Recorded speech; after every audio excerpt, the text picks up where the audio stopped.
going on, people? Back with another one, man. We back with another one.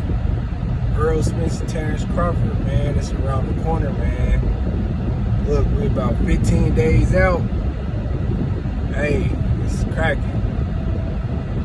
But check it out, man. I wanted to talk about Errol Spence and his jab, man, and why him getting his jab off is gonna be the key to how easy this win is gonna be for him, you know, for Errol Spence. Because everybody talking about this is a 50-50 fight. I know it's a close fight. I know it's a good competitive fight. But if Errol Spence can't get his jab off, this is a true 50-50 fight. A true 50-50 fight. And if he can get his jab off, I see it being like 60-40. You know what I mean? And I say that because if Errol Spence can get his jab off, he's going to be able to control Terence Crawford. He's going to have to be, in order for him to be able to, if he can get his jab, the first thing that he got to do when he get in that ring is figure out how he's going to be able to be successful with that jab. Because he's going to have to use that to throw off Terence Crawford's timing. If he can't throw off Terence Crawford's timing, that's a true 50-50 fight. You know what I mean? So he going to have to use the jab to, you know, to double it up, to get on the inside. He's going to have to use it to back Crawford up when Crawford trying to come in on him. You know, he gonna have to use it to keep to stay in range, to keep his range. He gonna have to use the jab for a whole lot of stuff, man. Just like in the Danny Garcia fight. Like, a lot of people talk about the Mikey Garcia fight when it come to Errol Spence and his jab, and he did use his jab beautifully in that fight, but he used it to fight a mid-range fight.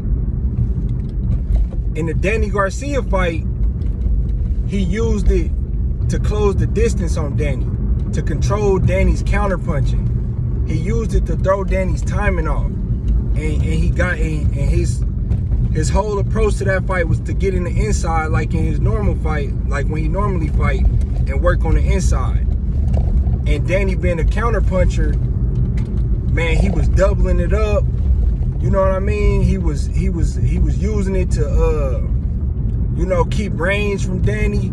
He was just using the jab for so many different things in the fight. Like, everything came off the jab in the Danny fight. And he was able to close the distance on Danny, with Danny being a good-ass counterpuncher. Like, one thing Danny can do is Danny can time your ass.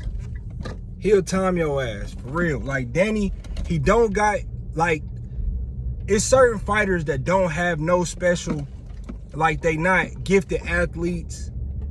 They don't have like all these amazing skills or nothing like that, but they'll have one special attribute that can carry them to the top.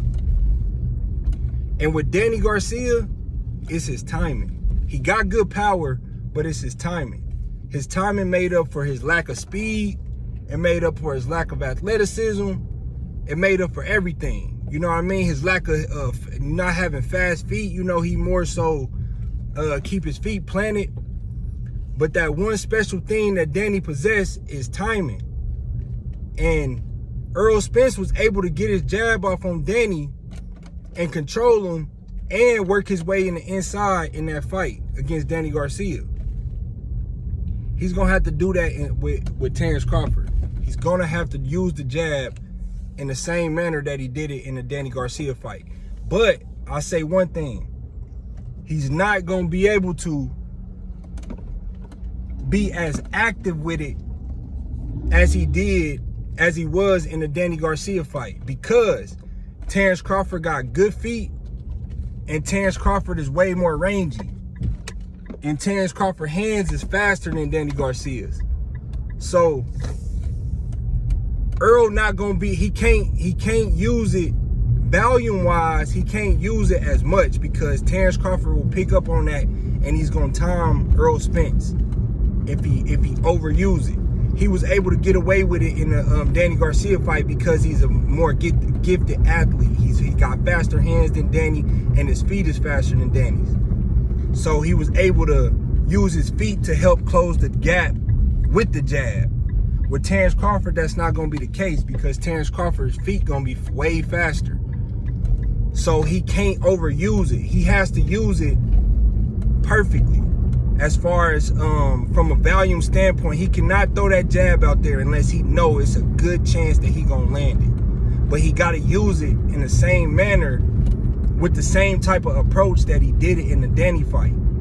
You know what I mean? Just having everything come off the jab. Because, like I say, if Errol Spence can get his jab off on Terence Crawford, because Errol Spence got a stiff-ass jab, that's how he be breaking a lot of these dudes' eyes, man.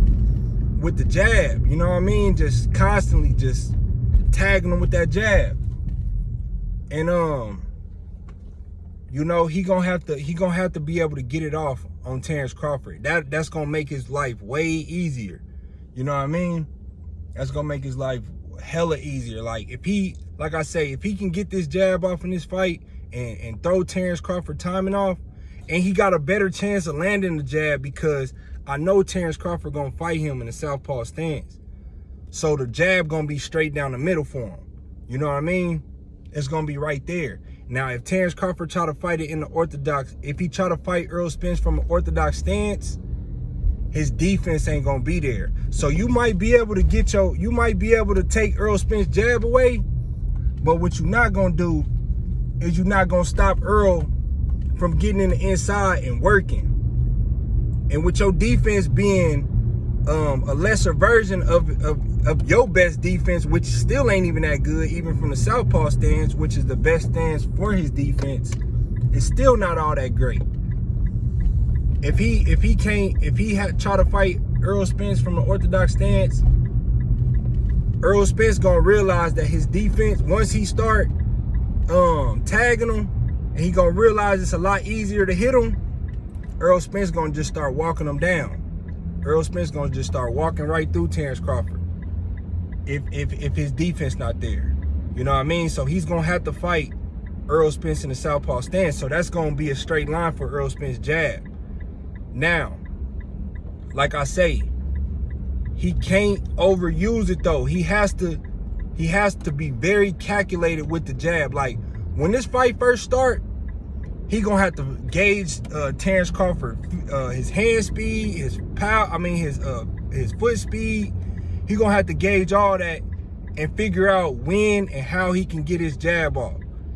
Figure out how Terence Crawford is trying to take it away from him, and he's gonna have to figure out how he can be effective with his jab the whole night. Because like I say, if he don't, this is a 50-50 fight, man. Because they pretty much gonna be, you know, trading big shots. You know what I mean? Now, if he can get it off, Errol Spence is gonna be able to control a lot of what Terence Crawford like to do in the ring, because Terence Crawford is a chameleon. He like to adapt. He like to adapt to your style, and he like to pick his spots when he find the holes in your game. You know what I mean? So Errol Spence is gonna have to be able to control him, and if he can get his jab off when he want to, he'll be successful with it, with being able to do that. Because Terence Crawford it's gonna keep the pressure on Terence Crawford, because not only is Errol Spence gonna be putting pressure on him by just keep walking him down, he also gonna be able to land his jab at will, and that's gonna be a problem for Terence Crawford. And with him being just a counter puncher and somebody that like to set you up, he's not gonna be able to think. Terence Crawford is a thinker. He's not gonna be able to think if Errol Spence is constantly walking him down, putting pressure on him, and he's constantly sticking him with the jab and he landing it when he want to.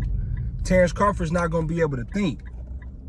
And that's the best way that you can beat Terence Crawford, is when he can't think and he can't figure out how to set you up.